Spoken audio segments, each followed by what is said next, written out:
Hello students, I'm your English teacher Vaishnavi Patil. Welcome to Gurvari Academy. Friends, आपण यापूर्वी जो काही तुमचे 9th ची फर्स्ट पोएम आहे वॉक अ लिटल स्लोवर ती पाहिलेली आहे. त्यामध्ये आपण वर्कशॉप पाहिला, चिटचॅट पाहिला आणि जर तुम्ही हे सर्व व्हिडिओ पाहिले नसाल तर त्यासाठी तुम्हाला आमच्या चॅनलच्या प्लेलिस्ट मध्ये जावे लागेल. तिथे तुम्हाला 9th स्टँडर्ड इंग्लिश या फोल्डर मध्ये सर्व व्हिडिओज मिळतील. अप्रिसिएशनचा सुद्धा व्हिडिओ तिथे तुम्हाला पाहायला मिळेल. तर आजच्या सेशन मध्ये आपण या कवितेमध्ये काही मार्जिन क्वेश्चन दिले गेले होते ते आपण समजून घेऊया. बऱ्याच वेळेला काय होतं, आपण वर्कशॉप व्यवस्थितपणे अभ्यासतो, चिटचॅट ही अभ्यासतो, मग त्याच्यावरचे जे काही पॉसिबल क्वेश्चन्स असतात तेही अभ्यासतो. पण काही वेळा ते जे काही मार्जिन क्वेश्चन्स असतात त्या मार्जिन क्वेश्चन्स मधून परीक्षेमध्ये प्रश्न विचारले जातात. मग त्यावेळेला मात्र आपल्याला वाटतं आपण कुठेतरी कमी पडलो. मग तसे वाटून न देता आपण काय करूया, त्याचे जे काही मार्जिन क्वेश्चन्स आहेत मग त्याची संख्या भलेही कमी असू द्या किंवा त्याचे जे काही क्वेश्चनचे नंबर आहेत ते कमी असू देत, पण ते आपण व्यवस्थितपणे समजून घेऊयात. म्हणजे जरी परीक्षेमध्ये यावरती प्रश्न विचारले गेले तरी सुद्धा आपण व्यवस्थितपणे लिहू शकू. तर चला आता आपण सुरुवात करूया आपल्या या मार्जिन क्वेश्चन्सला. फर्स्ट क्वेश्चन आहे that is what would happen if the child tried to walk fast and व्हाय.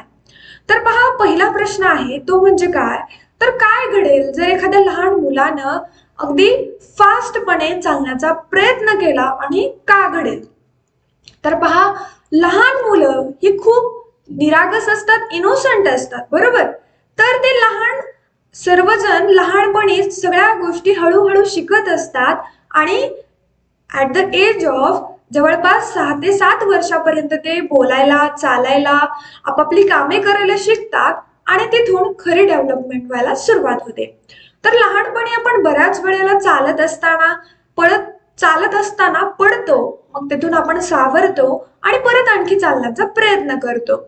मग जर लहान मुलांनी अचानकपणे फास्टपणे चालण्याचा प्रयत्न केला तर ते काय होतील, the child will fail, he or she can be injured because he is just trying to walk. कारण तो आत्ताच चालायला सुरुवात करतो. लहान बाळ आत्ताच नुकतेच चालायला सुरुवात केल्यानंतर त्यांना अगदी स्पीडीली किंवा अगदी फास्टली पळता येत नाही. मग ते हळूहळू प्रयत्न करतील, अगोदर व्यवस्थितपणे चालायला शिकतील आणि त्यानंतर मग ते काय पळायला शिकतील. तर तुम्हाला समजलं या क्वेश्चनचा आन्सर काय येईल. त्यानंतर नेक्स्ट आहे that is does the word walk refer only the act of walking? What does the poet actually mean to say? तर या कवितेमध्ये आलेला जो काही वॉक हा शब्द आहे तो खरंच फक्त वॉकिंग या कृतीशी रिलेटेड आहे का, तर याच्यामध्ये काही भावार्थ आहे का, किंवा वॉक या शब्दाचा खरा अर्थ कवीने काय मांडण्याचा प्रयत्न केलाय.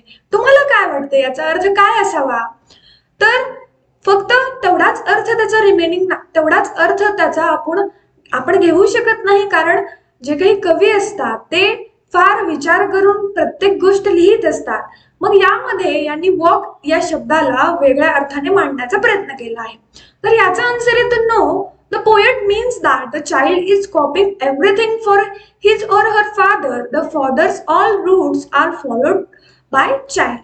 तर लहान मूल काय करतं, तर जे काही मोठे लोक करतात त्यांना कॉपी करण्याचा प्रयत्न करत असतं आणि याद्वारेच कवी सांगण्याचा प्रयत्न करत आहेत. काय सांगण्याचा प्रयत्न करत आहेत की हे लहान मूल काय करते, तर तुमच्या जे काही ऍक्शन्स आहेत, तुम्ही जे काही करत आहात त्यांना फॉलो करण्याचं, त्यांना कॉपी करण्याचा ते प्रयत्न करत आहेत. ओके, तर आय होप तुम्हाला हा क्वेश्चन व्यवस्थितपणे समजला असावा. त्यानंतर नेक्स्ट क्वेश्चन कडे आपण वळूया. नेक्स्ट क्वेश्चन आहे that is question number 3rd, that is what do the footsteps of the father refer to. तर फादरचे जे काही फुटस्टेप्स आहेत ते कशाला रेफर करतात, कशाला त्यांचा संदर्भ जोडता येतो.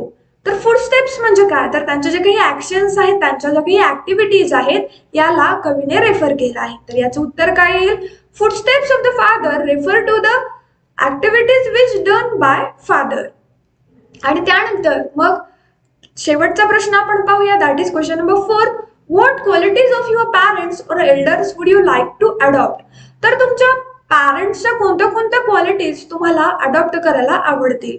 तर प्रत्येक पॅरेंटला वाटतं की त्यांचा मुलगा काय असावा, सिन्सिअर असावा, अगदी प्रामाणिक असावा, त्याचं काम तो मन लावून करणारा असावा. त्यानंतर नेक्स्ट आहे तो हंबल असावा, नम्र असावा, इंटेलिजंट असावा असं तर सगळ्यांनाच वाटते, आणि हार्ड वर्किंग असावा, अगदी मेहनती असावा, कष्टाळू असावा. तर पॅरेंट्सचे हे जे काही गुण आहेत ते मला अडॉप्ट करायला आवडतील. आणि तुमच्या पॅरेंट्सचे आणखी प्रत्येक पॅरेंट्समध्ये, प्रत्येक ह्युमन्समध्ये वेगवेगळे गुण असतात. ते अडॉप्ट जर आपण केले तर आपण एक वेगळा ह्युमन बिईंग बनतो. त्यामुळे आपल्या पॅरेंट पासून, आपल्या एल्डर्स पासून शक्य तितके आपण क्वालिटीज अडॉप्ट करायला हव्यात आणि स्वतः एक मिक्सचर बनायला हवं वेगवेगळ्या क्वालिटीजचं. ओके, तर आपला जो काही आजचा सेशन होता ज्यामध्ये आपण मार्जिन क्वेश्चन्स पाहिले तो इथे संपतो. आय होप तो तुम्हाला व्यवस्थितपणे समजला असावा. तर तुम्हाला याबद्दल काही प्रॉब्लेम्स असतील तर नक्की कॉमेंट करा. आणि तशाच पद्धतीने जर तुम्ही या पोयमचा त्याचा वर्कशॉप पाहिला नसेल तर तो तुम्ही पाहू शकता. आणि जर तुम्हाला जर तुम्हाला काही प्रॉब्लेम्स असतील तर त्यासाठी तुम्ही आम्हाला आमचे जे काही वेगवेगळे सोशल मीडिया अकाउंट्स आहेत तिथे तुम्ही आम्हाला फॉलो करू शकता. मग ते आमचं टेलिग्राम चॅनल असेल, इंस्टाग्रामचं ऑफिशियल अकाउंट असेल, किंवा मग आमचं फेसबुकवरचं पेज असेल तर तिथे तुम्ही फॉलो करू शकता, तर ते जॉईन होऊ शकता आणि तुमच्या प्रॉब्लेम्स आमच्याशी शेअर करू शकता. आम्ही निश्चितपणे तुमचे जे काही प्रॉब्लेम्स असतील त्यांना सॉल्व्ह करण्याचा प्रयत्न करू. भेटूया पुढच्या सेशनमध्ये. तोपर्यंत अभ्यास करा व्यवस्थितपणे, काळजी घ्या, keep it up, bye bye.